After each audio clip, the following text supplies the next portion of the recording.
I'm happy to welcome to the show today, talk about historical fantasy and heritage. Desideria Mesa, author of Bindle Punk Bruja, on I Should Be Writing Season 18, Episode 59, I think. Well, I should be writing.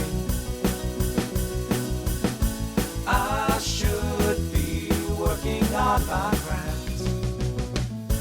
I should be writing.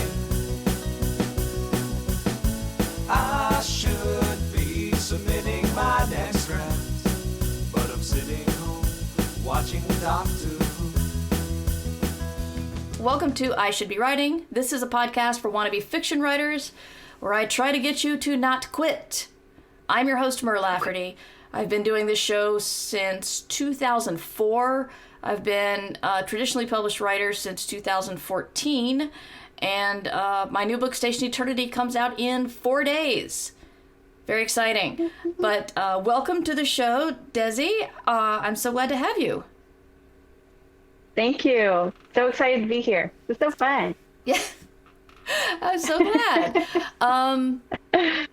Yeah, so when we get started, the first thing we talk about is basically accountability, because even though I'm pushing you guys to write, I want you to know what I'm up to, so I'm holding up my end of the bargain. I'm still working on a couple of pitches to send to my agent, so I've been doing a lot of, what do the cool kids call it, like 10,000 feet view writing, doing a lot of outlines and character sketches, and the stuff I'm not really good at, so been puzzling through a lot of those. It's difficult for me, but I'm making myself do it, because apparently when you do difficult things a lot, you get better at them. I hear this. I'm not sure it's true, but I hear that. Desi, do you want to tell us what you've been working on? Yeah. Well, I'm actually been writing the sequel to Bindle Punk Bruja. So Nice. We have the book 2 that I'm supposed to also turn in soon. And I, too, have been working on improving outlines and character profiles. I actually love that part of it. Mm-hmm. It's actually the sitting down and writing part, especially having a sequel and wanting it to be as good or better than the first book. That's really freaking me out. So I've got that. There's some other fantasy books I'm working on, a sci-fi trilogy, sci-fi Nice. comedy, all kinds of fun stuff. Yeah. Oh, wow. That's a lot of interesting stuff. Yeah.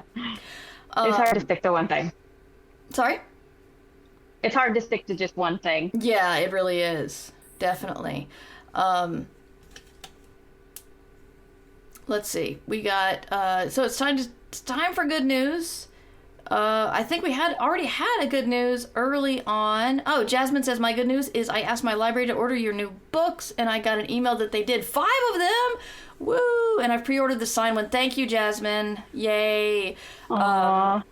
Yeah, if you want to pre-order a signed one, they're going to have them at Flyleaf Books, where I'll be having my launch event if you happen to be in the Raleigh-Durham, Chapel Hill area. You'd think I would have remembered to set up a button for that, but no. There we go. Buttons for everything here. Great. I'm sorry?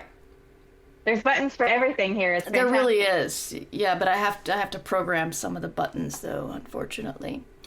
I have not received any rejections for 2 weeks, and my submission grinder page is all red and orange, and I can't live like this. I'm so sorry, Underpope. My good news is that BookBub featured one of my books, so for a day or two I get to see what it's like to be high up on those Amazon bestseller lists next to Christopher Paolini and George R.R. Martin, at least for a little bit. That's fantastic, Vale Who Fights Cats. That's great. Does the yay button work? We shall see. No, it does not. Thank you, yay button. I have to, there we go. I have to manually hit the yay button, which is okay. Oh. Whoa, it won't go away now. Don't want the yay button to go. I was gonna yay. No.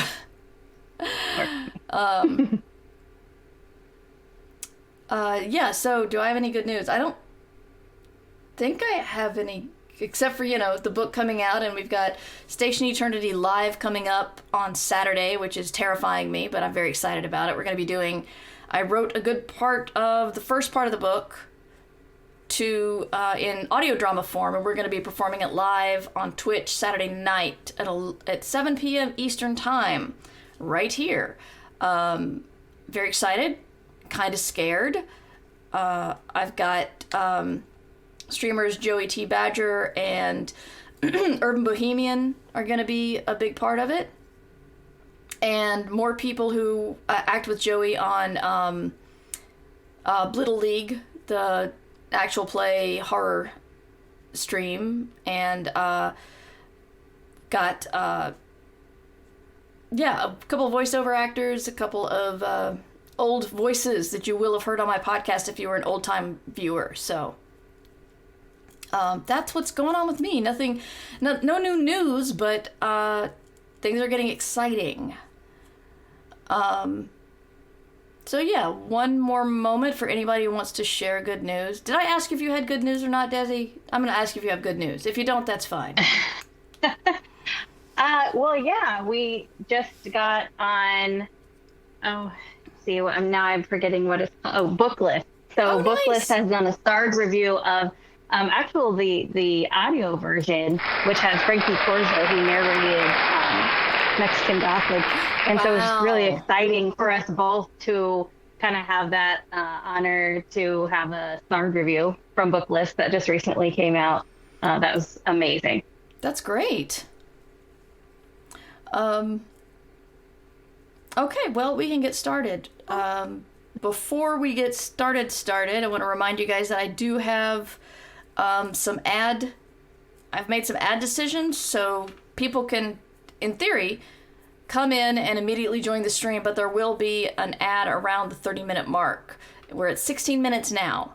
So I will try to remember to take a break, but if I don't, I apologize. But I just need to remember, I got to figure out the whole cadence and pacing of the show now that I want to think about taking a break. So anyway, let's get started. Desi, I'm so excited to have you here because when I heard about your book, I was just like, yes, have this person on my show. Tell me about the book. It's awesome. So, gorgeous cover. Thank you. Awesome idea. Tell us about the Bindle Punk Bruja. Sure. Well, Bindle Punk Bruja is loosely based on an old Mexican folktale about magic dirt. Kind of just earth magic, brujeria, which is witchcraft, but it's a Mexican witchcraft, which is has its own distinctions.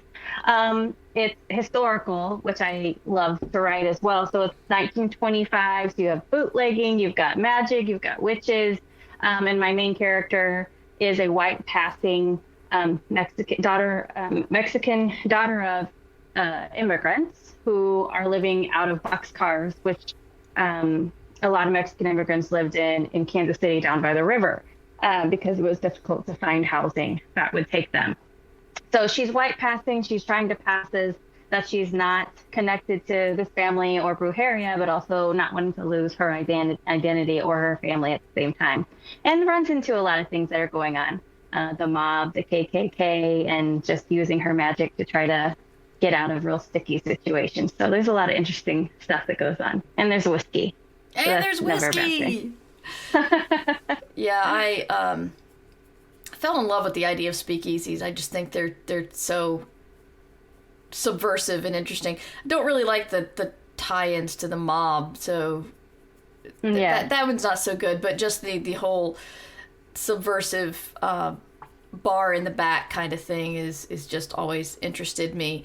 So you're from Kansas City, so that is where you have it set. Did Kansas City have a big Roaring '20s position in history, I guess is what I'm asking?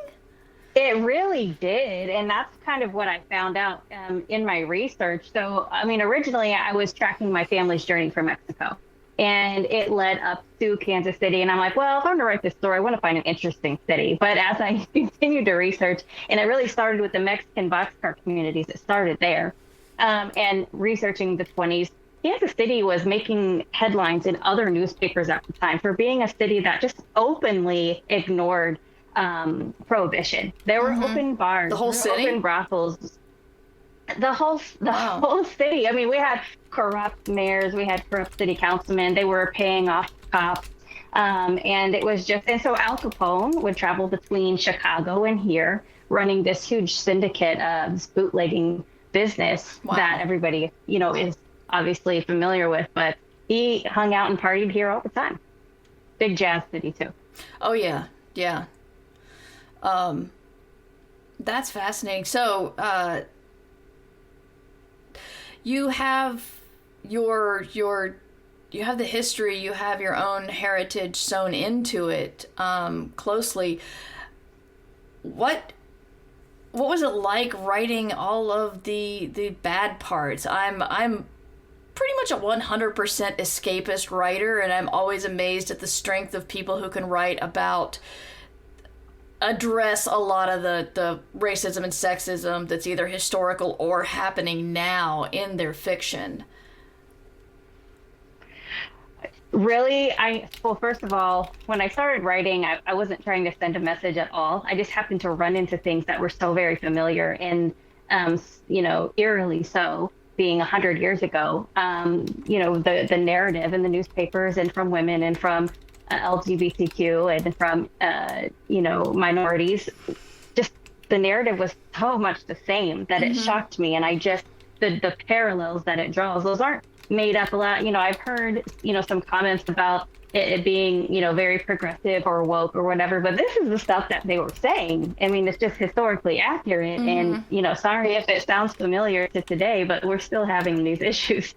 So, I guess, to be honest, I set out to tell my family's story, and I love magic and I love escapism as well. And it just ended up drawing me into the reality because I chose, a grounded setting. I don't think that I necessarily intended to or realized I was about to run into some real heavy stuff until I did. Yeah. So, yeah. So tell us about the couldn't be magic. ignored. Tell us about the magic involved.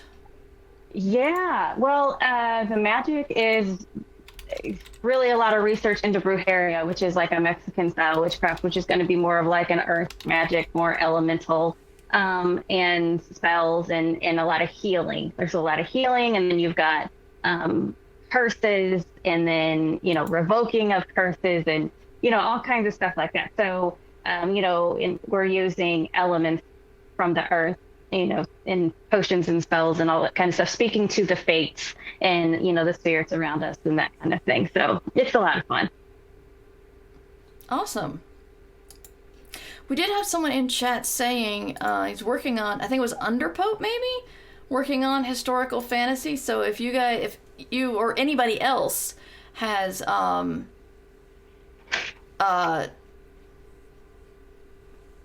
questions about writing historical fantasy or anything, please put them in the chat. Would love to have you part of the conversation. Absolutely. So this is your debut book. What have the past couple of weeks been like? Because this came out September 13th or so? Yes. Okay. It was September 13th. It was a Tuesday. I was at work.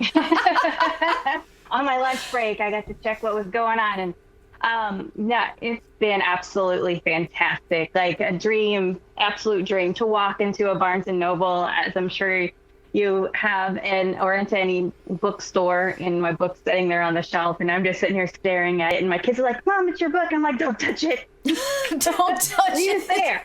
It might go away. Well, yes. Well, my youngest, she's 13. She's great. But she grabs the book and she's like, look at it. She's look at the map. I'm like, you're going to wrinkle it. No one will buy it. Put it back. I'll give you your own. I have a box of them at home. Just leave that there. And the lady that I asked her, do you have this book on stock? And she doesn't even look, like she doesn't realize, that I'm asking for my own book. And I'm headed up the escalator and she says, it's Desideria Mesa. I said, okay, thank you. I'll go try to find it. But it was great because alphabetically, I'm right after Martin, pretty close to it. And I was like, yes.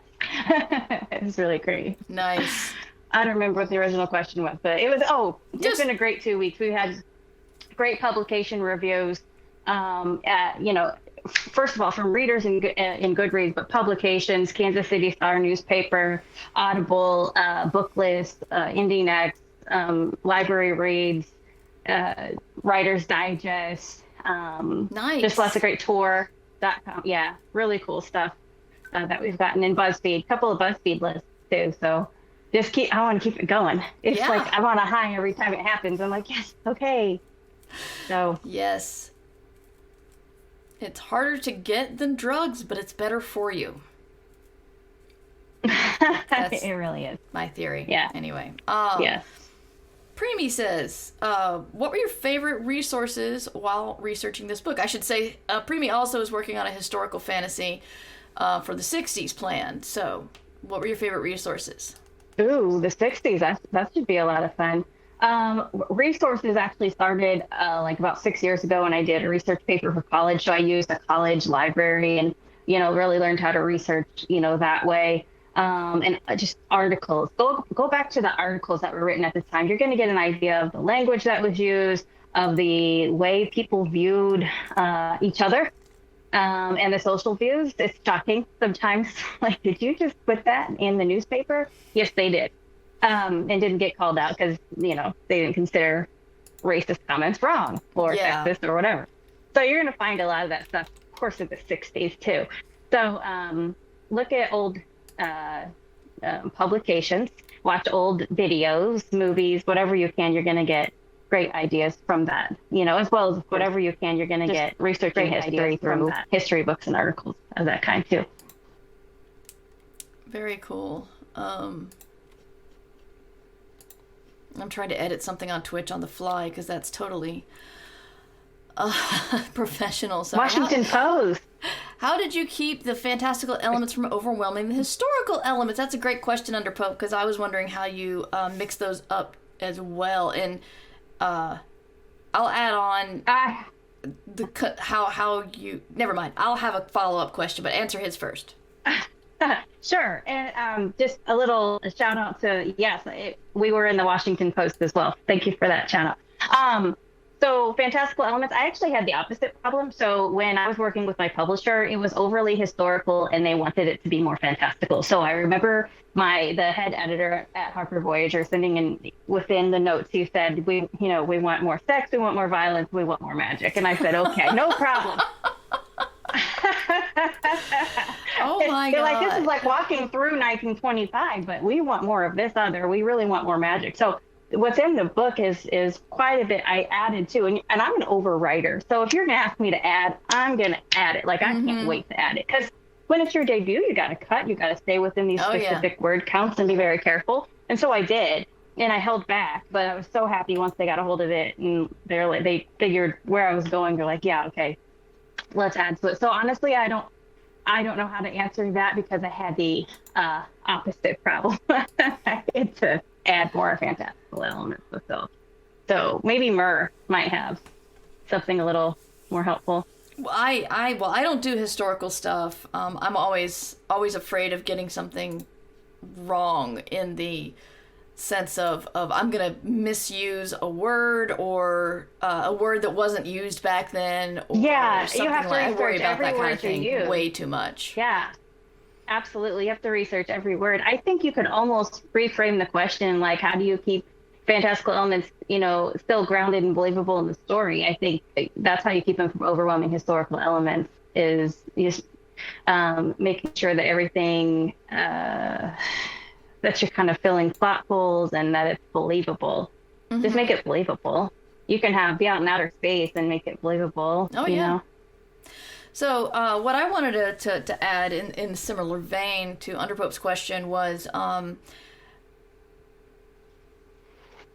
do you decide to change something when it comes to magic? Sorry, that's wrong. No, I don't mean it quite like that. Did you have anything you wanted to change that wasn't historically you wanted to go in? I'm sorry, I keep thinking, well, Miranda did it with Hamilton, so, we can all do it. But, you wanted to massage the story a little bit to not be as historically accurate, but fit the narrative better. Did you use fantasy? avoid that, or did you just not encounter that? You know, anytime I tried to slide a couple of 1926, 27, or 28 songs or event references, my editing team was like, well, actually, so we stayed pretty accurate. He did it in Hamilton. That should be everybody's defense. It worked in Hamilton. I wanted to. I did. There is one reference.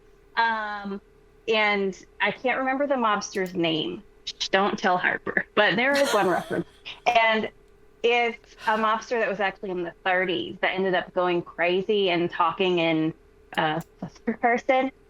You know, so like Desi's hungry. Desi wants to go to bed. Desi doesn't like this, you know, and he goes crazy. And I think he had syphilis or something.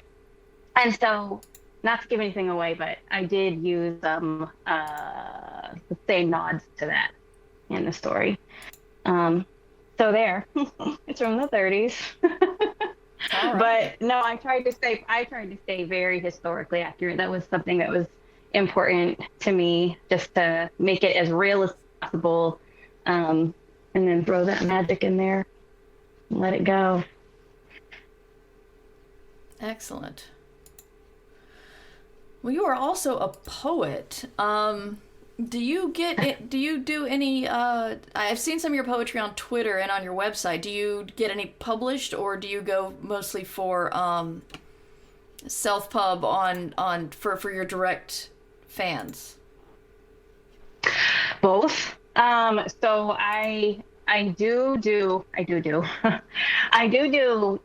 my own, like on my website and on Twitter, and Instagram and TikTok. I'll share whatever poetry. I love writing poetry. I do have some published. Where is it at? I don't even have it near me, but it's by the same. It's a small publisher, but they do all like gothic stories, like really cool macabre type of horror. It's not like overly, I can't do like heavy horror, and it's by Quill and Crow, and they do really cool stuff. So they published a few of my poems, and I thought that was kind of cool. I haven't pursued publication as much with poetry. I want to one day, but it's also on the list of things I should do, like sit-ups and eating well. Sit-ups, eating well, submit poetry. Those three things.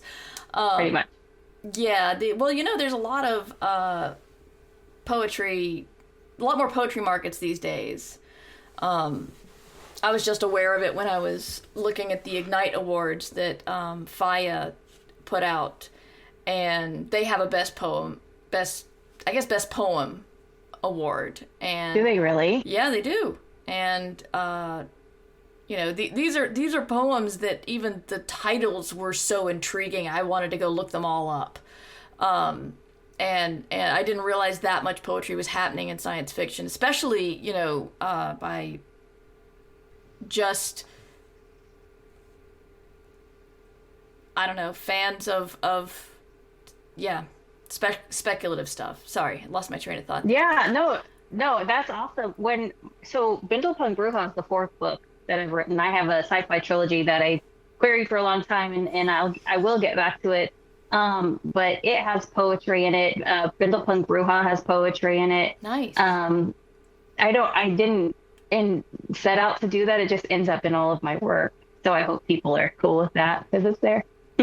Probably gonna always be there. Well, I think if the editor didn't have you take it out, then you're... Yeah, they didn't, thankfully. Yeah. Yeah, I had a literary rap in my book that did not stay in there, I don't think.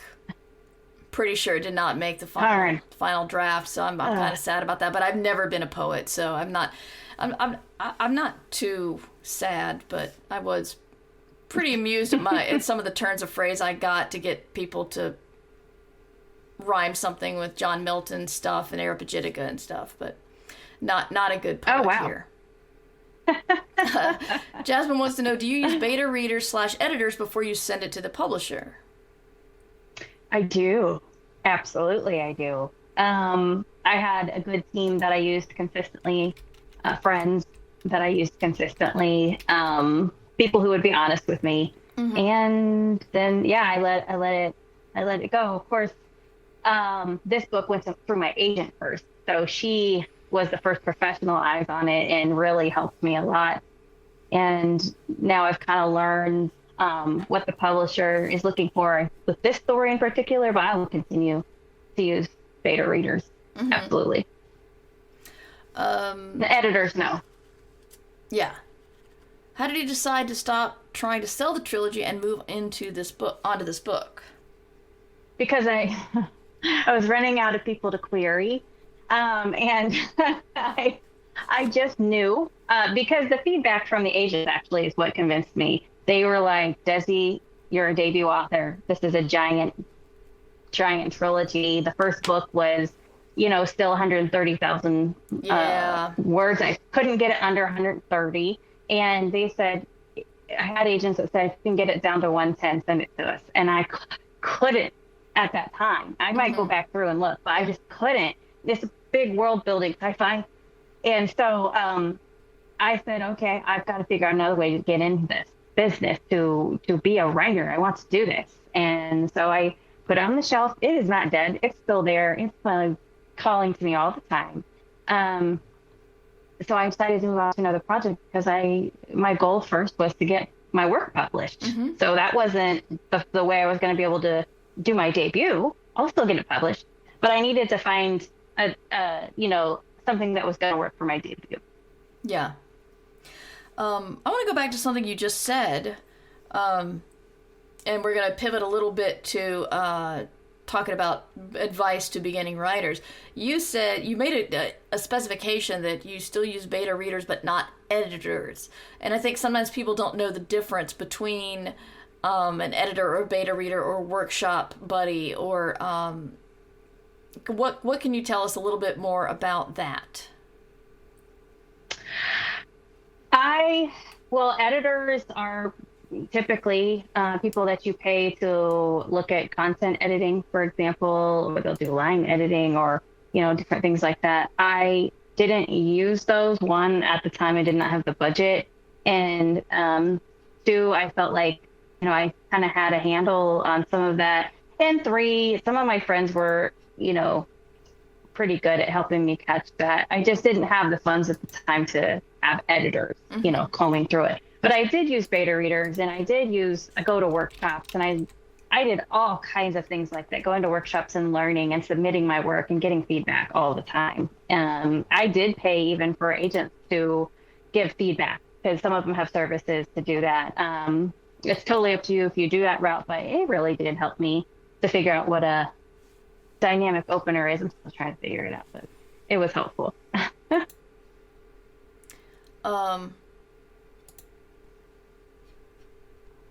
So what would you, if you could go back and do something different, what would you do as a debut?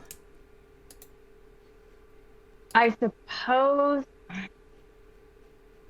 I would have told myself a lot earlier, and it's a tough thing to swallow, that, okay, when I wrote my first book, my very first book out of the trilogy, in my head and in my heart, it was the best thing I had ever written and that anyone has ever written. Okay. And yes, I just knew that that all the agents were going to get it and be in such awe that they were going to all just be calling and maybe even kind of quarreling amongst themselves. Who's going to get Desi? Mm-hmm. I was so confident in what I had written. It was the first thing I had written. So it was just like, oh, there's my first baby book. I would go back and I would say, Desi, because it took me a year to really go, you know what? I think I need to scrap this entire first chapter and possibly the ending and maybe a little bit of the middle. And you see where I'm going with it. Yeah. That, to take the feedback, to not get so personally offended that someone has attacked my story. It's like, really listen to the feedback and learn from it and, work to make your story the best that it can be, because you might be skilled and have talent and all of that stuff, but you still have to hone it. You still have to grow it and be open to feedback. And that first year, I was just so offended by everything everyone said. Oh, no. It took me a while. Yeah. It took me a while. Yeah, it is hard. I'm still waiting on my editorial letter for book 2 in my series, and I'm just like dreading it because I know that I know it's not perfect. That's the problem. It's never going to be. I know, but it's like, you know, even when it's like when you know it's broken, you know they're also going to come back to tell you it's broken in ways you didn't even realize. So, yeah. Wired Duck just came in and says, the title sings, I love it. Follow up. This is where I'm told the title was imposed on you by a ruthless editor with one eye and steel teeth. So, story. Tell us about the title there, Desi. Well, who is asking? I'm looking for the question. Oh, it's Wired Duck. What does it say? Wired Duck. I can't find him. Oh, this is where told that the title was imposed on you by a ruthless editor with one eye and steel. One eye and steel sounds like a pirate. I don't think that's accurate. Although I love pirates. No, the original title, and this was actually a good learning experience. Originally, I had looked up some 20s terms. So back in the 20s, it was completely acceptable to use the word gypsy, for example. Mm-hmm. So the original title was Bindle Punk Gypsy, and I, in my ignorance, did not know that it was becoming a term that is not, it's derogatory. Yeah. And so that might have accounted for quite a few of the rejections at first, was just the title alone. But one of my agents, she saw past that, and it wasn't really the point of the book at all. And she's like, Desi, you're writing about your own Mexican culture. Like, let's use a Spanish word. Let's change it to Bruja. And so I give props to my agent actually for like winning that out. And once we did, the whole book opened up. I'm like, yes, that's really what this book is about. So no one forced it on me. It was a true moment of realization, again, being open to feedback and to, not alienating readers. Mm-hmm. So. Excellent. Underpope is convinced that that's how it's going to go for me whenever I finish a novel. I believe Underpope's referring to this is perfect, no one will have ever read anything this amazing before. It's the best thing that anyone has ever. Everyone stop right now and read this. That's right. That feeling it's a good feeling. Yes, it's heady. Jasmine says, do you use anyone to look for inconsistencies and or avoid pitfalls such as all the bad stuff happens to women? I see. I'm trying to understand the last portion. It's like the trope of the black guy dies first in any horror movie. It's a racist trope that just seems to happen over and over again, and so people watch for, or any queer person who finds love must then die kind of thing, and kind of have people look out for you to not do that. Yeah, my agent and my editing team has been really good at looking for all of those things, and we did tackle some of it. Because mine is historical, and in the era that it's written, there are some things that they just are historically accurate. And because, I'm writing 1925, it's not glittery Gatsby. It's the underbelly of society. It's immigrants. It's LGBTQ. It's their experience in 1925. So there are some things there that they're not tropes. They're just the darn truth. Yeah. But we were careful, I think, and I was, they were helping me to be careful and tasteful about how we presented some of those issues. Excellent. So I think I'm at the end of my questions. If chat has any more, please let us know. And I want to give you a chance, Desi, to tell us if there's anything that we didn't ask or anything you wanted to talk about your book or about being a writer or a debut or the experience you've had in the past couple of weeks. Or since writing the book, actually. But, once the book comes out, it's a completely different experience. Since writing the book, yes. Editing the book took longer than writing it. I'll tell you that right now. Once I got my publisher, not just waiting on publishing to get back to you, because they're working on a lot of projects got a lot going on. But me going through and editing it with their notes, like when I first got those notes back, I was like, can I even write? Like how makes you feel like that? I can't even write. But they're just pointing out, things, and they were very clear, like, these are suggestions, these are what we see that maybe you want to address, and they were very good about, I got to do it the way Desi does it. and it was fun for the most part. But I wrote that book in a couple of months and edited it for like, I feel like 8 Yeah. months. It took such a long time.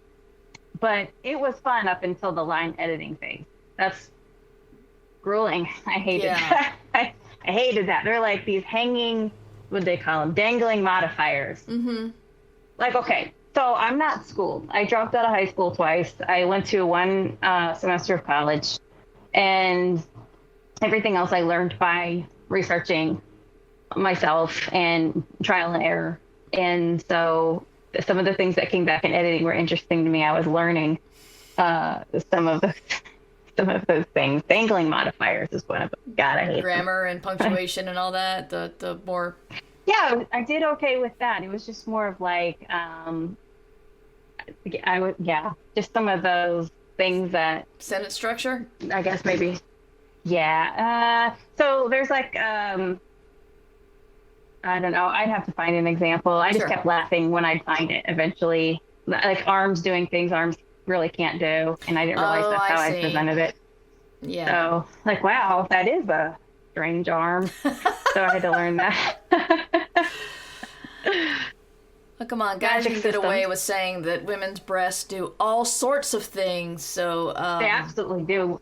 They're magical. Yeah. Apparently. So I think you should be able to get away with an arm doing something weird from now and then. I'm just saying. So we fixed them. Magic systems was the other thing they wanted to me to implement more magic, which meant to be consistent. I needed, in my opinion, I felt I needed a system. So I had to go develop one, and using Brujeria research made it fun and easy. I didn't even get to do as much as I would have liked, just because of,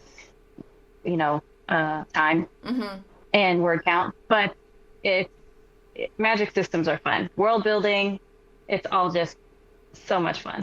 Yeah. But it takes time.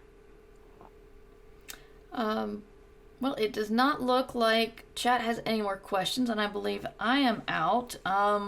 Where can we find you online? Desi Mesa, author of Bindle Punk Bruja. I hang out mostly on Twitter. It's at Desideria Mesa. I'm also a little bit more present on Instagram and TikTok. Facebook, I wouldn't even look at that. You can if you want to. I try to keep it a little bit updated, but I don't go there much. And I do have my website, desideriamesa.com. It'll have all of the news articles on there if you want to look at the publication reviews, and fun poetry, short stories, and all that fun stuff. Excellent. And the link is in the chat, and the link will be in the show notes later on. And I am Mer Lafferty. This is I Should Be Writing, and I have a lot of stuff coming up in the next week. I have Station Eternity Live happening on October 1st, 7 p.m., twitch.tv/MightyMer. On Monday, I'm doing a launch event with Sherry Priest and Chuck Wendig on Ditch Diggers, and that is noon Eastern on Monday. And then Tuesday, we have the launch event. We're going to be doing a live I Should Be Writing here, and then we'll be doing, again, the launch event in Chapel Hill at, I think it starts at 5:30. And then on Wednesday, I collapse. So that's what's going on there for me.